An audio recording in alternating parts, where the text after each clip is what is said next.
Jalan damai Amerika Serikat dan Iran masih terjal, apalagi Amerika Serikat masih ngotot ingin mendapatkan uranium yang diperkaya milik Iran. Namun Iran menegaskan tidak akan menyerahkan material itu. Saya akan diskusikan ini bersama dengan para narasumber. Bergabung saat ini Guru Besar Teknik Nuklir dari Institut Teknologi Bandung Zaki Suud dan dosen ilmu politik dari Universitas Udayana Evata Filomeno Borromeo Duarte. Selamat malam semuanya dengan Tifal di sini. Selamat malam. Selamat malam, Mas. Terima kasih sudah bergabung bersama kami. Pak Zaki, saya mau ke Anda dulu karena yang masih diperdebatkan di tengah perang ini kan masalah uranium ya Pak. Bantu kami, terutama masyarakat yang belum awam dengan uranium ini, emang seberapa besar manfaat atau seberapa penting uranium ini untuk kehidupan kita sebetulnya Pak? Oh iya. Uranium ini, Pak, kalau untuk tujuan damai, ya itu sangat berguna untuk menghasilkan energi, Pak. Jadi uranium 1 kilogram itu setara dengan batu bara 2 juta kilogram, Pak, energinya. Jadi itu istilahnya uranium beberapa meter kubik yang ditaruh di kapal selam itu cukup untuk memberi energi kapal itu, nggak usah ngisi bahan bakar 20 tahun. Bahkan reaktor generasi sekarang ada bisa sampai 30-40 tahun sekali isi, nggak usah isi ulang lagi sampai 30 tahun 20 tahun begitu. Jadi ini memang sumber energi yang sangat padat. Nuklir adalah sumber energi yang sangat padat.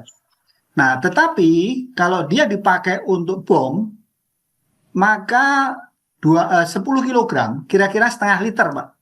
Itu menghasilkan daya ledak setara sekurang-kurangnya 20.000 ton TNT. Jadi 20.000 ton TNT diledakkan sekaligus dan dampaknya itu akan meratakan kota dalam radius 10-15 kilo. Itu akan rata dengan tanah. Oke.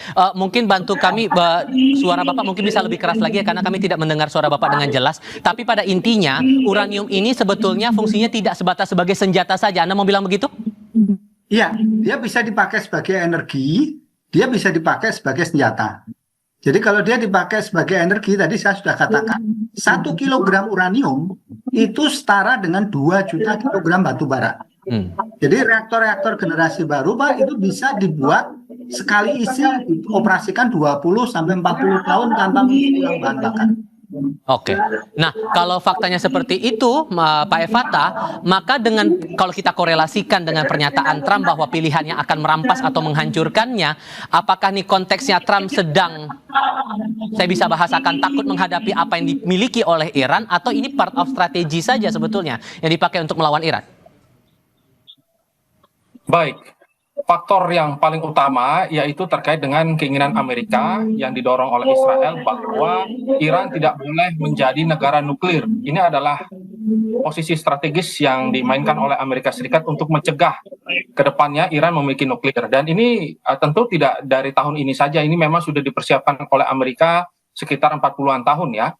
Dan faktor yang kedua, Amerika merasa bahwa Hormuz itu juga akhirnya menyebabkan kepentingan global dan Amerika Serikat ini cukup terganggu. Maka kita tahu bahwa nuklir adalah leverage yang bisa digunakan oleh Mojtaba. Dan yang faktor paling menarik adalah Mojtaba bahkan sudah mengeluarkan dekret khusus agar nanti ke depannya tidak ada kompromi lagi terkait dengan masalah nuklir.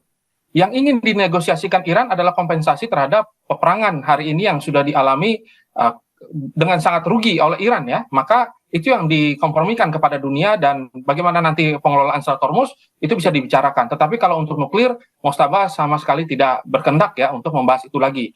Dan faktor yang selanjutnya kita lihat bahwa sebenarnya Iran sama sekali tidak percaya ya dengan seluruh produk dan juga tawaran yang disampaikan oleh Amerika Serikat. Jadi Iran dari tahun 2025 dan juga persiapan Amerika Serikat yang nanti akan melakukan serangan Operation Sledgehammer ya, yang jilid 2 setelah pernah dilakukan tahun lalu gitu, dan nanti akan dilaksanakan tahun ini, maka kembali lagi untuk apa negosiasi ini dilakukan? Maka kita melihat bahwa Trump juga memang sebenarnya tidak bermain-main. Faktornya adalah ternyata senjata Amerika ini sudah dipersiapkan dan sudah dipasang ya, kurang lebih ada 100-an ton lebih ya, itu di Israel begitu. Maka ini adalah posisi yang sangat-sangat berbahaya dari kedua belah negara. saya lihat demikian. Dan cukup serius dan bisa sorry mudah saya kapan potong. saja. Maka seberapa cepat menurut Anda, Mas Evata, melihat Iran ini bisa meningkatkan pengayaan uranium ke tingkat yang lebih berbahaya kalau sudah ada ancaman seperti itu dari Trump? Ya, pengayaan ini tentu untuk sampai saat ini itu agak sulit bertambah ya. Jadi mereka hanya menahan stockpile yang sudah ada begitu ya. Dan titik-titik pengayaan ini kan banyak juga dihancurkan oleh Amerika Serikat. Dan kita tahu bahwa sekarang mereka hanya bisa menaruh itu di Isfahan ya. Nah, ketika mereka hanya bisa menaruh dan ada berapa titik-titik strategis, Natanz, Fordo itu dihancurkan, terus berapa lokasi-lokasi militer mereka akhirnya sudah dilemahkan ya. Maka yang menjadi catatan kali ini yang dihitung terus oleh intelijen Amerika adalah bagaimana cara memindahkan nuklir itu. Gitu.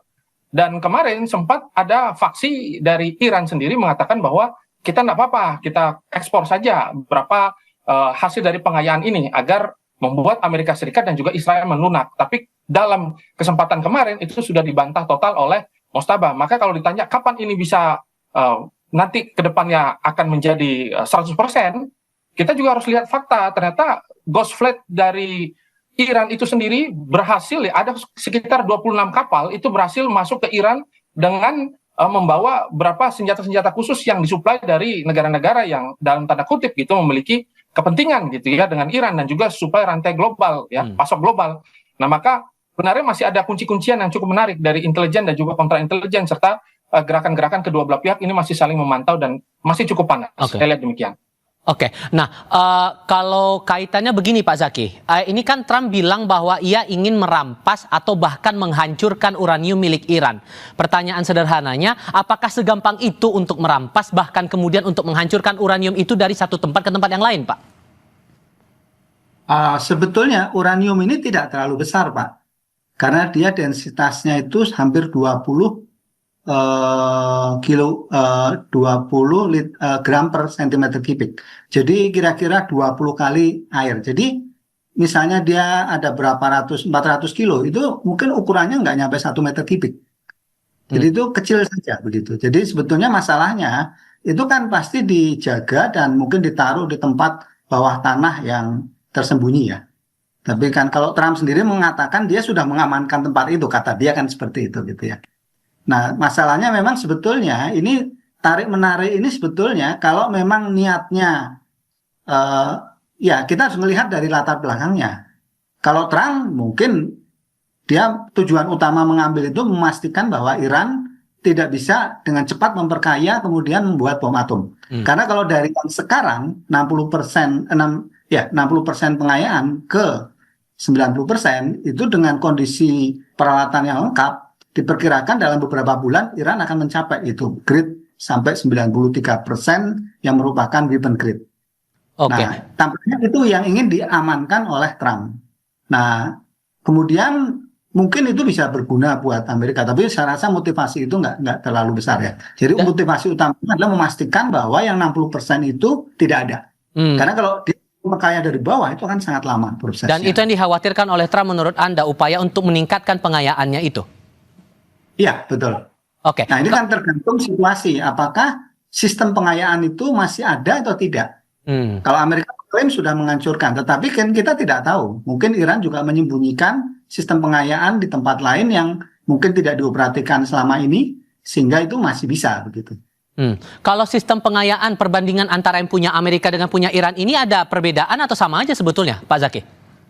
Ya, sistem pengayaan itu ada berbagai jenis ya, tapi prinsipnya dasarnya sama. Intinya beginilah, kalau dia sudah bisa memperkaya sampai 60%, itu sistem bagaimanapun itu dia tinggal beberapa bulan lagi kalau sistem itu dipakai, itu akan mencapai weapon grade gitu. Kalau kemudian masih belum ada titik temu di sini, Mas Evata, eskalasinya kita akan melihatnya bakal gimana ya setelah ini, apalagi dengan kekuatan militer kedua belah pihak yang Anda bisa melihatnya ini masih tetap seimbang atau ada kecenderungan lebih condong Iran atau Amerika di tengah perang yang rasanya tidak berkesudahan seperti ini? Ya, pertama bahwa kita harus akui kemampuan Iran untuk kembali ya memulihkan kemampuan militer mereka yang kemarin sudah dihancurkan kurang lebih 40%, dan sekarang mereka mampu, ya kurang lebih sekarang 20-an% ya, mereka mampu mengembalikan bagaimana kehancuran-kehancuran yang selama ini dilakukan dalam operasi yang Amerika, baik juga dengan Israel begitu. Dan sangat cepat sekali gitu, mereka mampu, bahkan mereka juga membuka beberapa kilang-kilang khusus ya, serta mereka mengaktifkan beberapa langkah mitigasi, dan mereka juga mempersiapkan 7 jalur ekonomi baru ya, bukan lagi lewat laut, lewat perbatasan-perbatasan yang ada. Dan kita tahu bahwa Iran saat ini sudah melakukan latihan dengan masyarakatnya, yang artinya persiapan dari mereka adalah persiapan perang total, dan artinya yang satu-satunya bisa kita lihat dengan eskalasi besar begitu, kalau saya bisa prediksikan ya, karena kali ini Iran sama sekali tidak percaya dengan Cina, bahkan Iran juga tidak percaya dengan Rusia.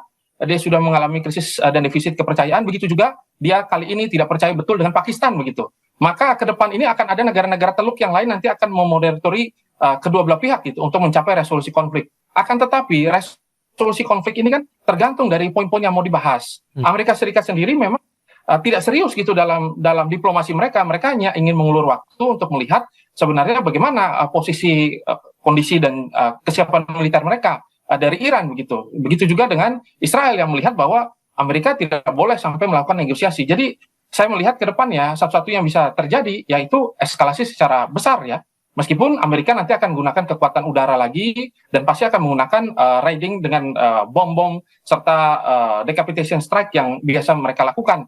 Nah, maka saya lihat dengan persiapan perang total yang dilakukan oleh Iran, ini satu-satunya cara mereka untuk bertahan. Dan kemarin juga mereka sudah meminta kepada PBB bahwa dunia tolong bantu saya. Ini menjadi bagian dari strategi ya, ketika perang asimetris ini akhirnya menuju perang total, maka ketika Amerika nanti melakukan pengeboman di titik-titik yang harusnya tidak dilakukan, dan juga ada perisai manusia di sana, Amerika terjebak ya dalam nanti ke depannya sebagai penjahat perang atau kriminal perang. Nah, di sanalah sebenarnya permainan dan strategi yang terjadi. Jadi saya lihat semuanya masih dalam posisi yang bisa cukup sama begitu. Ada dua hal yang kontradiktif juga yang saya cermati. Yang pertama, Trump pernah bilang bahwa dia meminta kepada Rusia untuk menjaga dalam tanda kutip uranium punya Iran ini kalau kemudian dia bisa berhasil merampas itu dari Iran. Tapi di sisi lain sekarang kita mendengar ada diksi akan memilih untuk menghancurkan uranium Iran itu, Mas Evata. Apakah dengan kontradiksi pernyataan ini berbeda nuansa statement seperti ini, apakah bisa kita artikan jangan-jangan AS dalam kondisi lagi menipis juga pengayaan uraniumnya, Mas Evata? Ya, tentu maksud dari Amerika adalah kalau memang uranium itu tidak bisa dihancurkan, maka dipindahkan. Dan kita tahu bahwa ada beberapa negara sponsor ya yang sama ini tidak memberikan jawaban yang cukup strategis posisi mereka di mana, tetapi mendukung di belakang begitu. Salah satunya adalah Rusia itu sendiri. Maka Amerika menawarkan kalau memang nanti ke depannya akan cukup sulit, maka silakan nanti Rusia akan menjadi penampung terhadap pengayaan nuklir yang dilakukan oleh Iran begitu. Kalau memang kedua belah pihak sama-sama percaya, dan kita tahu ternyata sudah ada jaminan kerjasama senjata ya. Jadi banyak sekali ekspor yang dilakukan Iran ya itu ke Rusia.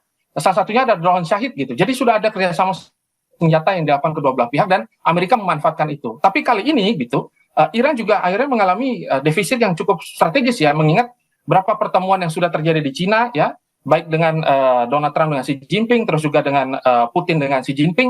Nah, di sana ternyata pembahasan terhadap Iran ini membuat mereka menghitung bahwa kami ini hanya korban. Maka ke depannya tampaknya kalau terkait dengan statement tadi, apakah Amerika kekurangan stok pengayaan? Tentu tidak, karena Amerika berada pada posisi yang sangat surplus ya. Tetapi kalau terkait dengan bagaimana ke depannya, apakah Iran mau melakukan negosiasi, itu yang dirayu-rayu oleh Amerika agar Iran cukup lunak. Tetapi ke depannya tampaknya agak sangat sulit karena Iran sudah mengetahui bahwa mereka sedang dipermainkan saja.